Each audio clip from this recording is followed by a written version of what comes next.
Bonjour Xavier Moreau. Bonjour. Alors nous sommes dans l'extrême-orient russe, sur les rivages de la mer du Japon, précisément à Vladivostok, pour la 8e édition du Forum économique d'Extrême-Orient russe. Nous avons, comme tous les participants, subi un test PCR en arrivant.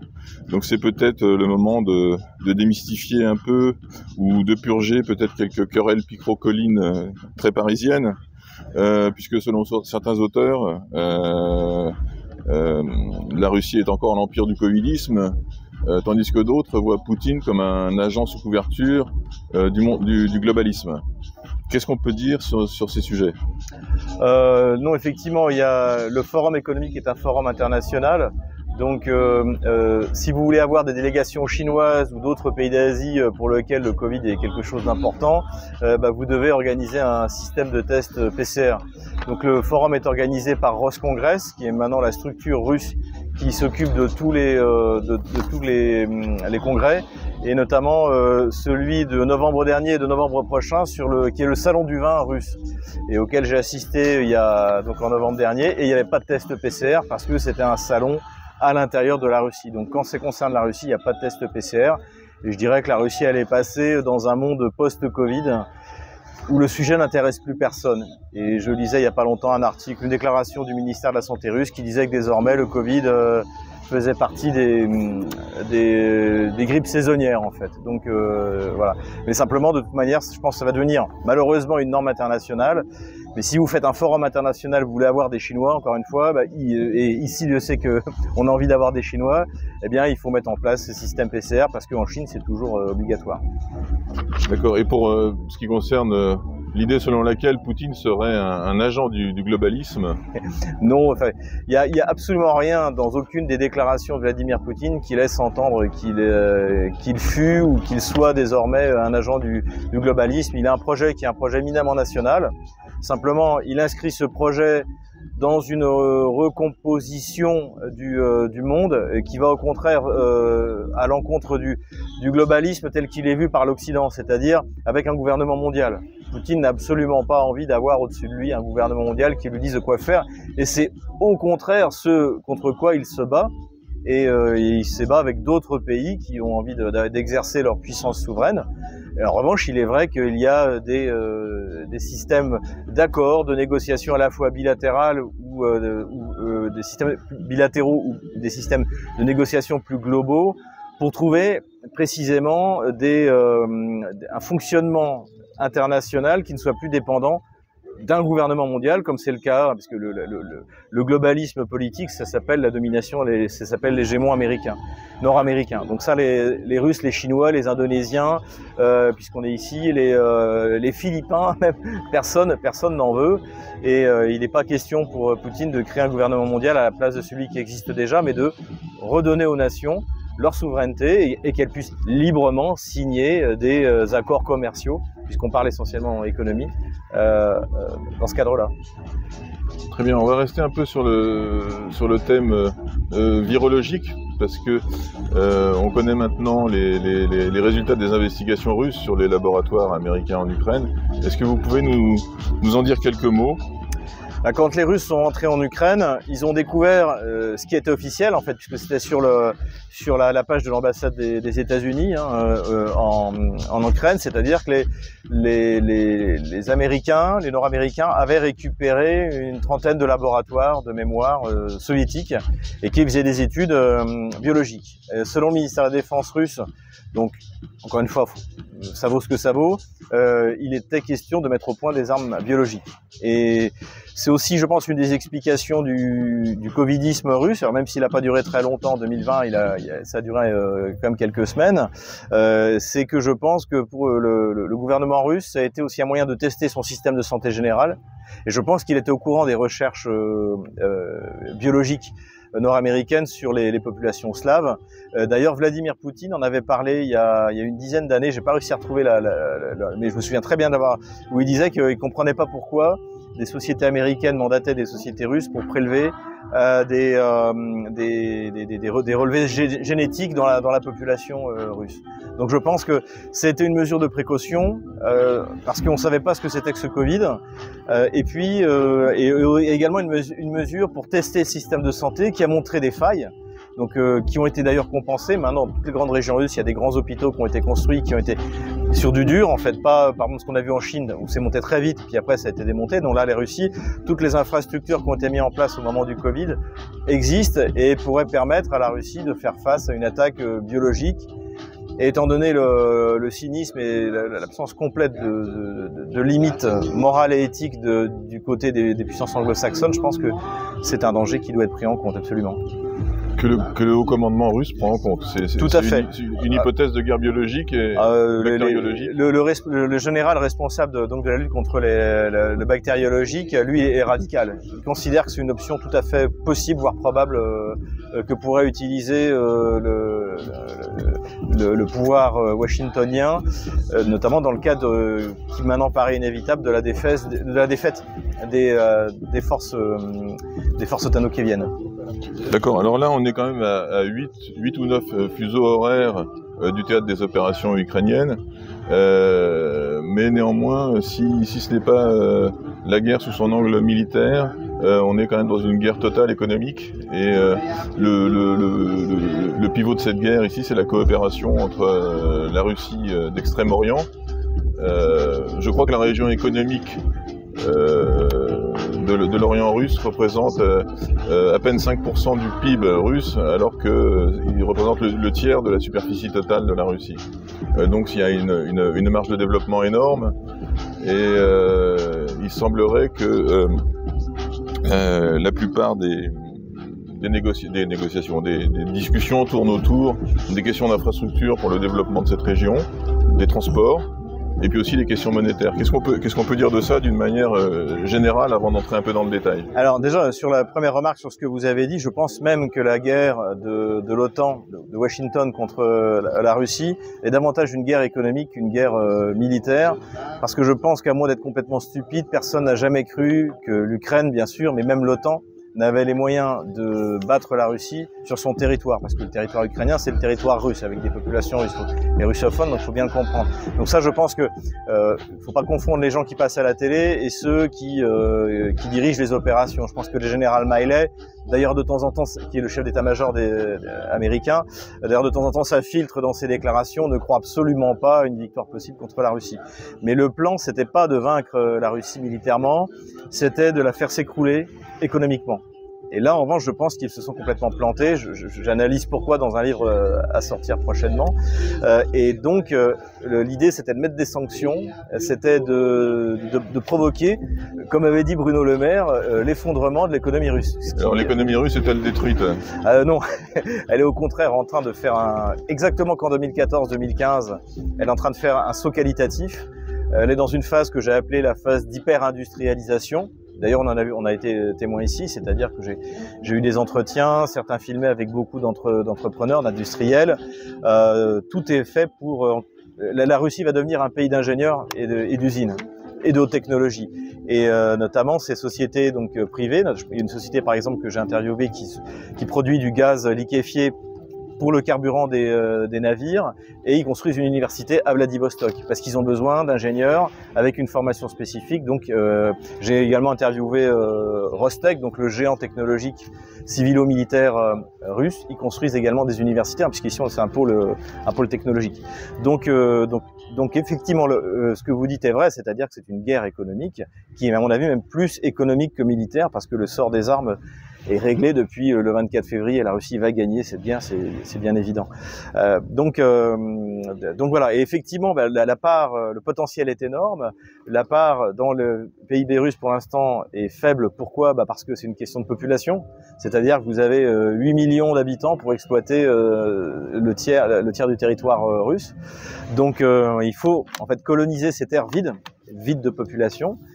Et je viens d'avoir une interview qui sera publiée avec le ministre chargé du développement économique de l'Arctique et de l'extrême-orient russe, donc Alexei Tchekounkov. Et ils prévoient donc un développement de la population dans ces régions qui sont quand même difficiles par des pôles urbains entre 22 et 25 pôles urbains ultra modernes, écologiques et technologiques.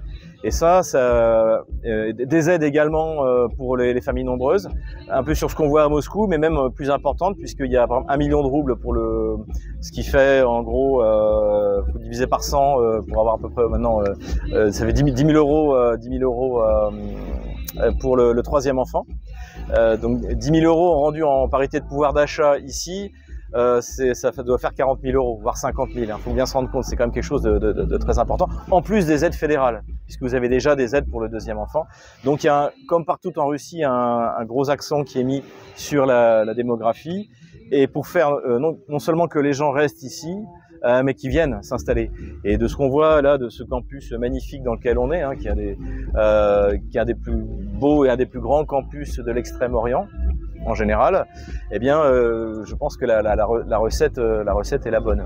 Donc voilà, il faut faire en sorte que les gens restent, il faut les former. C'est une population extrêmement jeune ici, il faut le savoir. Et puis pour nous, Européens, bah, c'est l'Europe au bord de la mer du Japon. C'est Vladivostok est la première grande ville européenne d'Asie. Alors, la question des nouvelles routes logistiques et des grands axes de connectivité, est-ce que des accords ont été passés à l'occasion de ce forum et d'une manière générale, est-ce que vous pourriez nous parler un peu de la route maritime du Nord, qui était, je pense, un des sujets dominants Alors, donc, d'est en ouest et d'ouest en est, il y a deux axes principaux. Donc il y en a un qui est qui ont les routes terrestres, donc c'est ce qu'on appelle les routes de la soie, le projet chinois One Road One Belt, qui est censé permettre de connaître, c'est les routes de la soie, donc c'est les potes de Marco Polo qui permet de commercer, et c'est l'avantage des routes terrestres, c'est contrairement aux routes maritimes, tout le long de ces routes, ça développe un écosystème qui permet de développer toutes les régions par où ça passe. Donc ça, c'est le grand projet chinois, c'est le projet qui a été décidé, qui a été validé par Xi Jinping et qui sera donc implémenté. Il faut avoir aucun doute là-dessus, et évidemment que la Russie en fait partie. Donc cet axe principal se divise en différents axes. Ça peut passer par la Russie, ça peut passer par le Kazakhstan. Pour l'instant, par le Kazakhstan, ça se passe mal parce que c'est des goulots d'étranglement, et les niveaux de développement et les moyens du Kazakhstan, même s'ils sont pas ridicules, sont pas aussi importants que les moyens chinois ou russes, mais ça passera également par là, et puis ça va arriver jusqu'en Europe en passant par l'Arabie Saoudite et l'Iran. C'est pour ça que la Chine a fait se réconcilier l'Arabie Saoudite et l'Iran. C'est une puissance de paix, hein, c'est le doux commerce de Montesquieu, je l'ai souvent dit, mais le projet chinois, c'est ça, c'est un projet qui dépend du ministère de l'économie, pas du ministère des Affaires étrangères, et bien sûr non plus du ministère de la Défense. C'est un projet ni diplomatique ni militaire, c'est un projet économique, et c'est ce à quoi on assiste. Et dans ce cadre-là, dans le cadre de trouver des routes alternatives aux routes traditionnelles qui passent par les océans et par le canal de Suez, qui sont sous contrôle de l'hégémon américain, puisque là pour le coup la puissance, personne ne remet en cause la puissance maritime américaine, nord-américaine sur les océans. Il y a la route maritime du Nord, donc c'est une route qui passe grâce au réchauffement climatique, en tout cas dans cette région-là. Je n'ai pas dit qu'il est anthropique, mais en tout cas, effectivement, il y a une fonte, on a observé une fonte des glaciers à cet endroit-là, et c'est une bonne chose, il faut que ça continue, parce que ça permet quasiment maintenant toute l'année de passer, en gros, de Rotterdam jusqu'au détroit de Bering et jusqu'à la Chine, avec soit des véhicules, soit des bateaux donc, qui, dans les périodes chaudes, peuvent voguer toute l'année, soit avec des brise-glaces tankers. Donc c'est une nouvelle génération de bateaux, et puis également la production d'une nouvelle génération de brise-glaces atomiques, donc qui sont fabriqués dans la Russie. Le premier, voire je crois que le seul fabricant réellement au monde. Elle a la plus grosse flotte de brise-glaces, et donc qui est fabriquée par une filiale de Gazprom et qui s'appelle Rosatom, pardon, une filiale de Rosatom, l'espèce d'Areva russe, qui s'appelle Sovcomflot, et qui permet donc de développer toute une flotte de brise-glace qui vont permettre de rendre praticable cette route toute l'année. Et donc ça, effectivement, ça fonctionne déjà. D'ailleurs, les projets de gaz liquéfié, on a appris maintenant, même le monde le reconnaît, que l'Europe est un grand acheteur de gaz liquéfié russe, notamment celui qui est produit à Yamal. C'est une stratégie un peu illisible. Ils payent le gaz liquéfié 4 fois plus cher que le gaz qui passait par le gazoduc. Faut pas chercher à comprendre, c'est Bruno Le Maire. Mais cela dit, pour les Russes, c'est très bien parce qu'ils gagnent autant d'argent en vendant moins, voire plus. Je pense qu'ils vont même en gagner plus.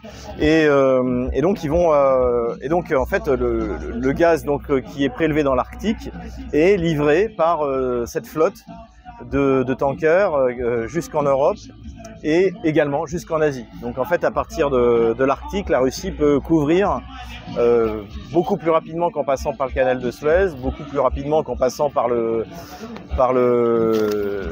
Cap, les besoins, une bonne partie des besoins énergétiques. Donc ça, effectivement, c'est d'où l'importance stratégique de l'Iran. Tout à fait. Ce qui est intéressant aussi, c'est que là, on parle souvent des routes de la soie, donc des routes qui vont ouest-est, est-ouest. Mais vous avez là-dessus aussi des nouveaux axes, je dirais perpendiculaires. Notamment, vous avez un axe qui est en plein développement. Des accords ont été signés, confirmés encore il n'y a pas très longtemps par la partie russe et iranienne, de ce qu'on appelle l'axe Volga-Caspienne. C'est-à-dire cet axe qui part de la Volga, qui descend, qui traverse la mer Caspienne, donc qui arrive en Iran et qui rejoint la mer d'Arabie et donc l'océan Indien. On va arriver à avoir une connectivité de Saint-Pétersbourg à Bombay. Quasiment, oui, tout à fait. C'est-à-dire que tous ces axes de commerce en fait vont permettre en plus le développement des pays qui se trouvent le long de ces axes. Et c'est ça le projet en fait. Alors, autre dossier important, c'est la coopération monétaire et financière. Ça semble avancer dans le cadre des BRICS parce que ce sont des économies, sinon de niveau de développement comparable, du moins assez complémentaires. C'est plus compliqué pour le groupe de l'organisation de coopération de Shanghai. Où est-ce qu'on en est dans les projets de système de paiement eurasien? Alors, ce qu'il faut voir, c'est qu'il y a déjà des choses qui existent. Notamment, vous avez les systèmes de paiement chinois, le CIPS. Vous avez les systèmes russes de FPFS. Donc, rien n'empêche une banque étrangère de se connecter à ces systèmes qui sont les équivalents du SWIFT. Vous avez le problème, en fait, c'est que, par exemple, l'Inde n'a pas envie de commercer avec un système chinois. Donc, l'Inde, en plus, a son propre système également maintenant de paiement qui fonctionne à l'intérieur du pays. Et donc, l'idéal, ce serait de créer une monnaie des BRICS qui soit un panier de devises qui s'équilibre et qui fait que ce ne soit pas la monnaie de l'un ou l'autre des membres, évidemment, le plus puissant économiquement, qui est la Chine. Donc ça, c'est des choses qui sont en train de se mettre en place. C'est très compliqué, il faut pas se le cacher. C'est beaucoup plus compliqué que d'avoir le dollar avec une banque centrale qui fait ce qu'elle veut. Mais c'est des choses qui avancent. Et ce qu'on observe, en tout cas en attendant, c'est les échanges hors dollar dans le cadre d'une relation bilatérale. Et par exemple, là, les derniers chiffres sont tombés. En 2022, 80% du commerce entre la Chine et la Russie est en rouble ou en yuan. Quand on devait être à 30% l'année dernière, l'année d'avant, donc avant la crise. Oui, c'est ça. Oui, donc, je ne sais pas si c'est les chiffres qui sont projetés en 2023 ou 2022. En tout cas, la tendance est que on va passer à terme à 100% d'échanges en rouble ou en yuan entre la Russie et pour la Chine. C'est plus compliqué avec l'Inde parce que l'Inde produit beaucoup moins de choses dont la Russie a besoin que la Chine. Donc pour la Russie, c'est tout à fait rentable d'avoir du yuan parce qu'avec du yuan, on peut acheter tout. Du roupie ou du rand sud-africain, c'est pas génial. Donc voilà, donc c'est des choses qui se mettent en place. Après, vous avez d'autres technologies dont Poutine a parlé également, comme la blockchain, c'est-à-dire des systèmes de monnaie décentralisés qui sont utilisés. Moi, je l'utilise dans mes affaires parce que c'est beaucoup plus, c'est très souple. Mais en revanche, évidemment, il y a un risque. Il y a un risque de volatilité. Il y a un risque, malgré tout, la plupart des monnaies qui sont utilisées, ce qu'on appelle les stablecoins, sont adossées à des actifs réels qui sont aux États-Unis, donc qui peuvent être saisis, bloqués. Donc c'est pas idéal, mais c'est une des voies. La technologie, de toute manière, on en est les bénéficiaires, mais permet la libre circulation de l'information, quel que soit le niveau de censure. Et de la même manière que la technologie permettra la libre circulation des biens et surtout des paiements. Voilà. Donc la blockchain comme élément de contournement de Tout à fait, c'est déjà une réalité. C'est déjà une réalité depuis même avant le début de l'opération spéciale. Alors on va finir par un petit point sur géopolitique, où en est le basculement du monde. Comme disait Hervé Juvin, qui était d'ailleurs visionnaire, c'était au début des années 2011, je crois. À l'époque, c'était pour Realpolitik, la première chaîne que j'avais co-montée. La première interview qui avait été donnée, c'était par Hervé Juvin. Et il en donnait toute une série d'interviews, et c'était le renversement du monde. Et ben là, on est en plein dedans. Et la preuve, c'est que on est là. C'est pareil, ce qui est intéressant, c'est que le projet de développement de l'extrême-orient russe, donc de Vladimir Poutine, il est né il y a 10 ans. Et le premier forum économique, donc aujourd'hui c'est le 8e forum économique de Saint-Pétersbourg, de Vladivostok, mais à l'origine c'était un projet pour développer l'extrême-orient russe, avec effectivement la perspective que la croissance mondiale serait asiatique. Ça, je pense qu'il y a déjà 10-15 ans, c'était clair. Mais maintenant, c'est les questions que j'ai posées aux différents intervenants, enfin les gens qui iront sur RT pourront s'en rendre compte. En fait, c'est même plus la question de développer l'extrême-orient russe, c'est que l'extrême-orient russe est au cœur de ce changement de paradigme et de cette bascule de l'économie vers l'Asie. Et la Russie est aux premières loges, et encore une fois, pour nous, Européens, en principe, c'est quelque chose dans lequel on devrait se jeter, parce que la Russie, plus que jamais, est la pénétrante européenne vers l'Asie, et on est en Europe. Enfin, il faut se promener à Vladivostok. Je suis allé à l'opéra il y a 3 jours. Enfin, la salle d'opéra, c'était Rachmaninoff. Il y avait également quelques auteurs italiens. Donc, on est culturellement, du point de vue de la population, on est au cœur de l'Europe. On est au cœur de l'Europe en Asie. Et ça, c'est quelque chose qui est, alors comme le dit Pepe Escobar que je viens d'interviewer, c'est-à-dire que en fait, les Européens sont en train de louper le coche complètement. On devrait être là avec les Russes, en train de développer ces routes de transfert, ces nouveaux ports. Les ports vont se développer de manière exponentielle. Enfin, les projets sont colossaux. Vladimir Poutine l'a rappelé hier. Donc là, le renversement du monde, il est acté et on est en train de le vivre. Et ce qui est intéressant, c'est que on a appris il y a 2 jours que George Soros arrêtait d'investir dans les projets de sociétés ouvertes en Europe de l'Ouest. Et aujourd'hui, en fait, la société occidentale est une société fermée qui interdit aux gens de rentrer, notamment les Russes, qui interdit aux gens de sortir, c'est-à-dire d'aller voir en Russie, d'aller comparer, en fait, comme à l'époque soviétique. On empêche, il faut pas que le citoyen soviétique aille faire un tour à Paris ou à Berlin, parce qu'il va se rendre compte qu'on se moque de lui. Et là, maintenant, c'est l'inverse. Il faut pas qu'un Parisien qui vit dans une poubelle à ciel ouvert vienne visiter Moscou ou Vladivostok. Et donc en fait, la société occidentale est une société fermée ou même renfermée, alors que la société russe est extrêmement ouverte, tout en conservant sa force parce qu'elle est très identitaire. Et notamment, c'est la question que j'ai posée donc au ministre Alexei Tchekounkov. Je lui dis, mais vous allez, même si vous vous ouvrez comme ça, vous allez conserver cette identité européenne? Il dit, bien sûr que oui. Nous sommes une ville européenne en Asie. Et c'est la capitale européenne de l'Asie, en fait, on peut dire. Oui, alors il n'empêche que l'articulation Russie-Asie-Pacifique, d'ailleurs la Russie est une puissance d'Asie-Pacifique également. Tout à fait. Cette articulation-là, c'est un peu le bras séculier du Sud global dans sa lutte contre l'Occident collectif. On peut dire ça dans la mesure où les gémons, bon, quand on dit occidental, en fait, c'est Washington. Les États européens sont des slave states, des États esclaves, et c'est Washington qui décide de tout. Et effectivement, c'est ce que disait encore également Vladimir Poutine dans son discours. Même quand par exemple, le FMI vient au secours d'un pays, en fait, c'est pour lui prêter de l'argent qui ne pourra pas être remboursé parce que c'est physiquement impossible. Et donc en échange de ça, il y a des exigences, notamment sur les questions sociétales, qui sont tout simplement inadmissibles en Afrique, que ce soit l'Afrique musulmane ou l'Afrique chrétienne. C'est absolument tout ce qui est homosexualisme, LGBT, etc. C'est absolument inadmissible. Et donc c'est de mettre fin à cet hégémon. Et que voient ces pays-là? C'est la Chine arrive, elle demande rien, elle demande pas de modification de la civilisation, elle travaille avec les États qui soient arrivés démocratiquement ou par un ultime coup d'État, ils ne donnent pas de leçons en fait. Et la Russie c'est pareil. Et donc en fait c'est une véritable alternative. Et de toute manière, il faut s'y reconnaître une chose, c'est que l'Europe est ruinée.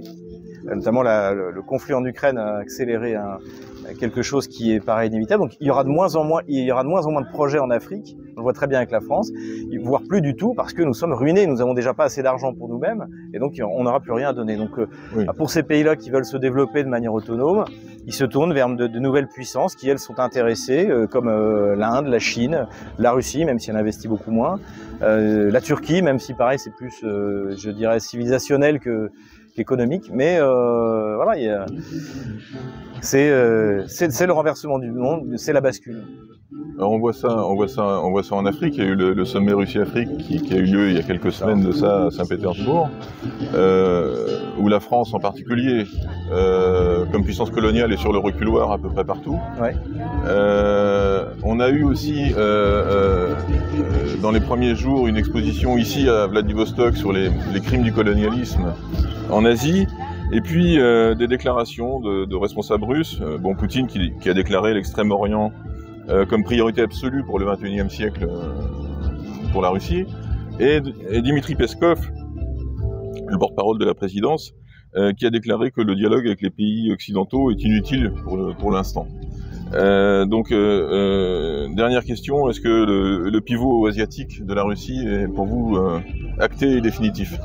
Pour moi, il est acté et définitif. Même si les économies européennes se réformaient, changer leur modèle de développement, se définanciariser, notamment la France, qui ne produit quasiment plus rien, le temps que ces réformes économiques agissent. La Russie, il a quand même fallu, pour qu'on commence à voir les résultats, il a fallu presque 15 ans de réformes économiques progressives. Donc la France, si la France se réforme économiquement, se désocialise et se définanciarise, c'est pas incompatible, eh bien il faudra 10-15 ans pour qu'on retrouve un niveau normal. Et puis il faut rétablir la confiance avec la Russie. Et en fait, le problème aujourd'hui, c'est que la signature occidentale, et malheureusement française, ne vaut rien.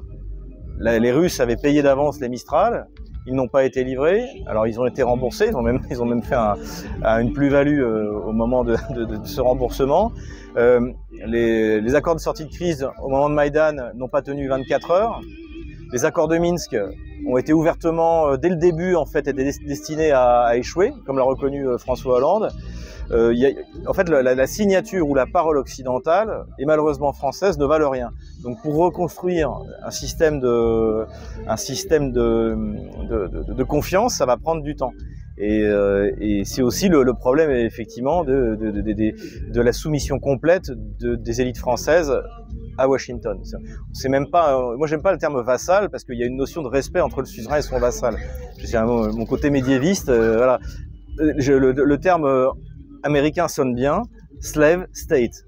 Les États européens, l'Allemagne, ceux qui comptent, l'Allemagne, la France, l'Italie, sont des slave states, avec des élites qui, soit par adhésion idéologique, c'est le cas en Italie, c'est le cas en France, c'est le cas en Allemagne, soit par corruption, sont totalement soumis à la volonté de Washington.